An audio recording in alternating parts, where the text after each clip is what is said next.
اسرائیلی intelligence ایجنسیاں Mossad اور شاباک Hamas کے آپریشن طوفان الاقصی کو روکنے میں کیسے ناکام رہی؟ سنیچر کی صبح فلسطین کی عسکریت پسند گروہ حماس کی جانب سے جب اسرائیل پر زمینی، فضائی اور بحری ذرائع سے حملے کیے گئے تو چند ہی گھنٹوں میں ان حملوں کو اسرائیلی میڈیا کی جانب سے انٹیلیجنس کی ناکامی قرار دیا جانے لگا تھا۔ القاسم بریگیڈ نے حملے میں 15 افراد کی ہلاکت اور درجنوں کے زخمی ہونے کا دعویٰ کر دیا، اور اگر تھی بھی تو وہ اس کا مؤثر انداز میں روکنے میں ناکام رہے۔ اسرائیل کے پاس پورے مشرق وسطیٰ کے سب سے زیادہ وسائل والی اور وسیع انٹیلیجنس سروس ہے۔ حماس کی جانب سے کی جانے والی ان حملوں میں اب تک 250 سے زائد اسرائیلی ہلاک ہو چکے ہیں، جبکہ اس کے رد عمل میں اسرائیل کے غزہ شہر پر کی جانے والے فضائی حملوں میں اب تک 230 سے زیادہ فلسطینی مارے گئے ہیں۔ دونوں اطراف سے ہزاروں افراد اب بھی زخمی ہیں اور ہلاکتوں کی تعداد میں ہر گزرتے گھنٹے کے ساتھ اضافہ ہو رہا ہے۔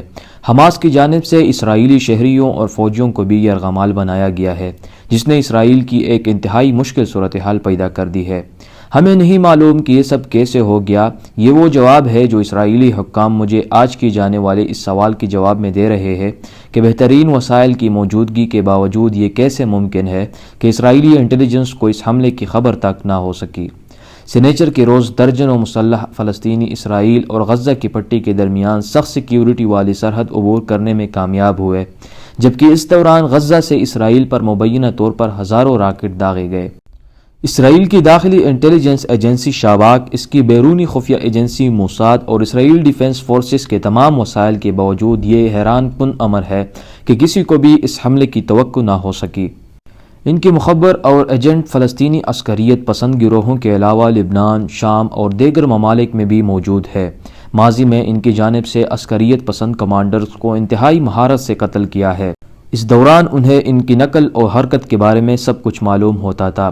کبھی ایسی کارروائیوں کے لیے اسرائیلی خفیہ ایجنسی کے ایجنٹس نے مطلوبہ شخص کی گاڑی پر GPS ٹریکرز لگائے اور پھر ڈرون حملے کی مدد سے ہدف کو نشانہ بنایا گیا۔ ماضی میں اس خفیہ ایجنسی کی جانب سے موبائل فونز میں دھماکوں کا بھی سہارا لیا جا چکا ہے۔ غزہ اور اسرائیل کے درمیان سرحدی باڑ کے ساتھ ساتھ یہاں کیمرے اور گراؤنڈ موشن سینسر، یعنی کسی قسم کی بھی حرکت کی صورت میں الارم بجانے والا سینسر موجود ہے۔ ان کے علاوہ یہاں اسرائیلی فوج باقاعدگی سے گشت بھی کرتی ہے۔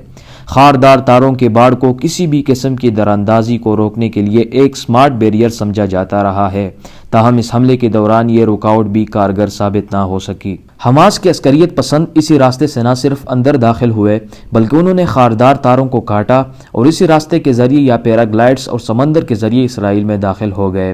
اس طرح کا پیچیدہ اور مربوط حملہ کرنے کی منصوبہ بندی کرنا، جس میں پہلے راکٹس کو ذخیرہ کیا گیا اور پھر ہزاروں راکٹ فائر کیے گئے اور یہ سب اسرائیلی فورسز کے ناک کے نیچے سے کر گزرنا، اس سے حماس کی لاجواب آپریشنل سیکیورٹی کے لیول کا اندازہ ہوتا ہے۔